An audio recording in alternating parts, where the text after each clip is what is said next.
Mark Lowry just said something shocking that is shaking the world of televangelists to its core. The Lowry name has been linked to faith, power, and conflict for decades, but now Mark is speaking out about the famous and infamous Bill Gaither in a way that no one saw coming. But after all these years, what could be left to reveal? One of the most talked about preachers in religious history is about to get the truth told about things that have been kept secret for years. This news will change everything. Come along as we find out what shocking news Mark Lowry just shared. Bill Gaither and Mark Lowry were once thought to be the dynamic pair of gospel music, inspiring millions of people with their faith, harmony, and a touch of fun. But then there was a scandal that changed everything. Their relationship went beyond work. They became brothers after years of traveling together, making music that made people feel better and making their vocal band one of the most famous and loved Christian music groups of all time. Gaither was the mastermind. He had a mission and spent his whole life using music to spread the message. Lowry, on the other hand, was the show's heart. He brought his comic skills and ability to tell stories to an audience that had loved him for years. Fans thought they were always together. They went on tours together, laughed together, and put on some of the most moving shows in the business. People loved them because they were honest, had faith, and worked together as a group. It turned out that not everything was as good as it seemed. One surprising moment on stage was the start of their reputation falling apart. There were going to be a lot of people there. The Gaither vocal band was going to be performing, and everyone was ready to be touched by their beautiful harmony. But then Mark Lowry said something that shocked everyone in the Christian world. He told someone that Bill Gaither had been seen kissing someone else. There was a strange pause at first. A lot of people weren't sure they heard him right. Was this one of Lowry's famous jokes? He was known for being funny, and he would sometimes push the limits in ways that made people laugh or squirm. Everything about it, the way he said it, the way the room felt, and most of all, Gaither's face told a different story. Gaither, who usually seems calm and in charge, looked clearly unhappy. He laughed nervously and quickly tried to forget about it. But the crowd wasn't ready to leave just yet. Some laughed because they thought it was all part of the act. Some people whispered to each other as they thought about what had been said. Then, of course, there were a lot of responses online. Social media went crazy in minutes. People who liked the music, people who didn't like it, and even other church artists started to look at each frame to see if it was a joke or a moment of truth that came out of nowhere. Some people laughed it off right away, saying it was a bad joke that shouldn't be taken seriously. But some people weren't so sure. Did you see Gaither's response? One fan asked on Twitter. Mark Lowry just told us something we weren't supposed to know, wrote someone else. Then the real guessing started. Fans looked into Bill Gaither's past to see if there was any evidence that the story might be true. Some people said they saw Gaither walking around with a younger guy in private, but no good photos were found to back this up. Others told of seeing him with the same man more than once, looking like more than just friends. Without a doubt, the Gaither team didn't waste any time in repairing the damage.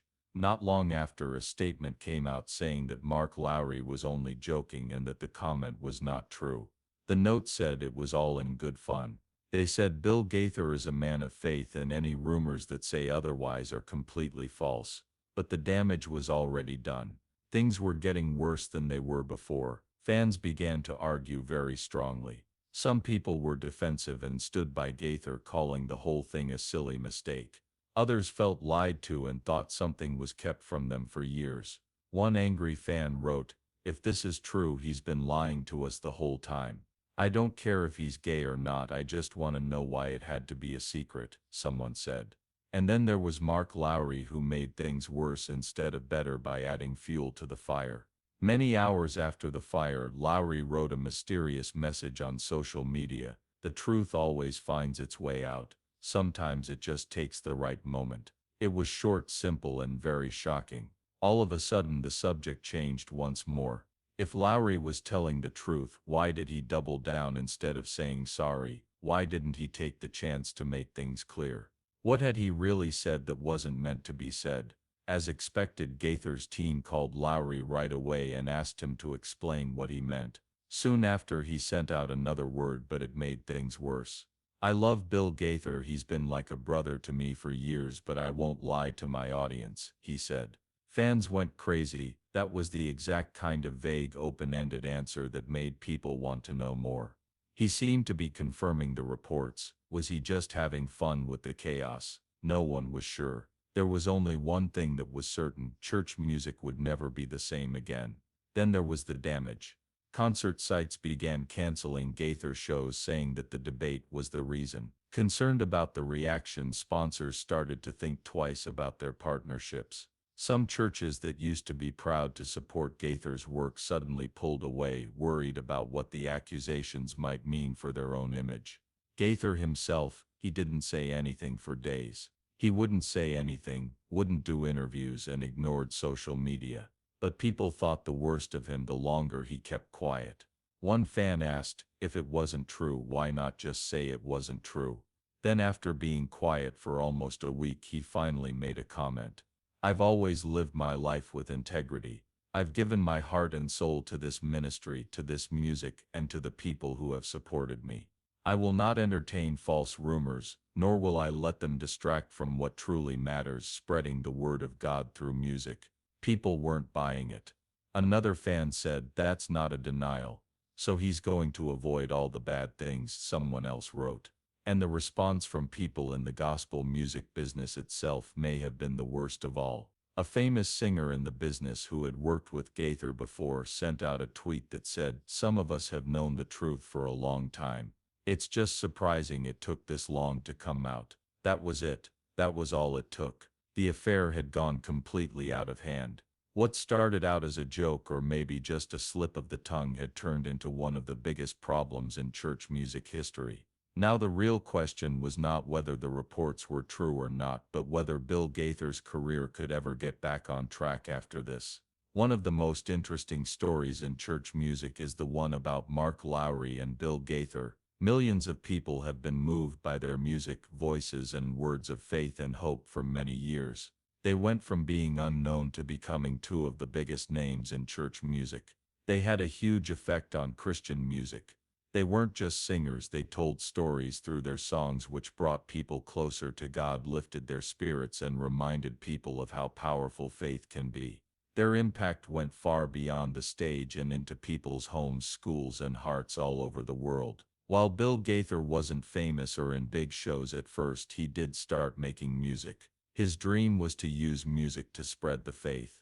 He was from a small town. As a child in Indiana, Gaither was moved by the power of songs and how music could lead people to faith. He didn't want fame or money, he just wanted to make something important.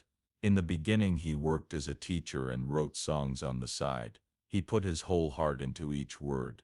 Gloria, his wife, became his writing partner, and the two of them wrote some of the most famous gospel songs of all time, like Because He Lives and He Touched Me.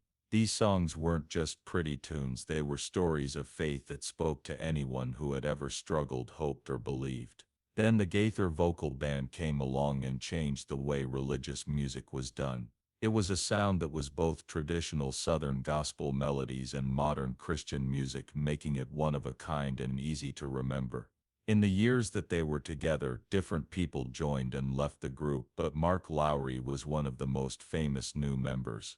Lowry was different from the others because he could sing and also made people laugh, feel welcome, and become part of the show. His presence changed the way the group worked together, turning their events into more than just shows. They turned into events with lots of laughing, stories, and strong music. Lowry changed church music in a lot of ways that went beyond his time with the Gaither vocal band. At his core, he was a joker and speaker who could make people laugh and smile even when things were serious. People loved him because he could be funny and have deep faith at the same time. During his time with Gaither, he wrote the words to Mary, Did You Know?, which is now one of the most famous Christmas songs ever. The song began as a poem and has been covered by some of the biggest acts in the world, but for Lowry it wasn't about the fame, it was about getting her point across.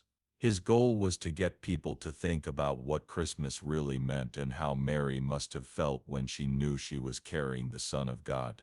Gaither and Lowry were both unique in the world of church music because they had that kind of emotional depth.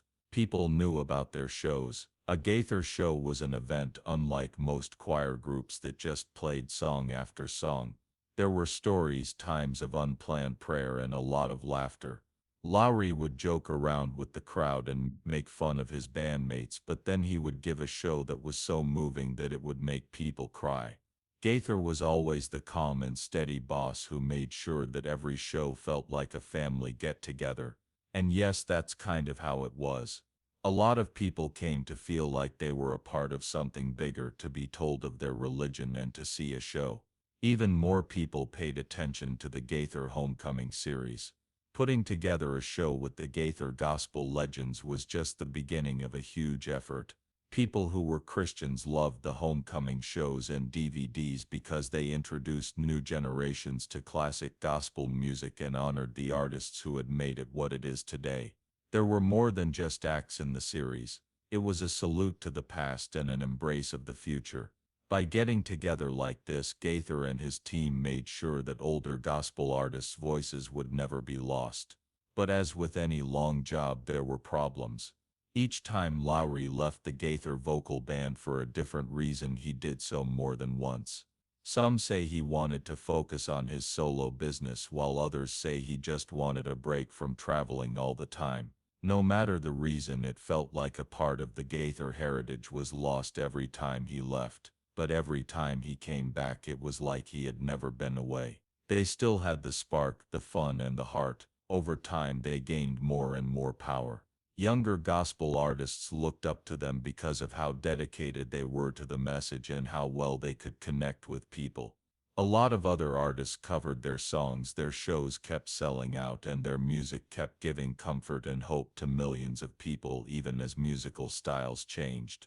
Then the problems started. The recent controversy involving Gaither shook the world of church, leading to a lot of talk and doubt. Fans who had been following him for decades started to doubt everything they thought they knew. Was this the end of an era? Could the memory they had built last through all this trouble? No matter what, their effect on the church music business can't be denied. Their songs, singing, and faith continue to move us and tell us that music has the power to bring people closer to God and lift the spirit. There were a range of responses. Some people strongly supported Gaither and wouldn't believe any bad rumors. Others were disappointed and had a hard time making sense of the man they had admired in light of the accusations against him.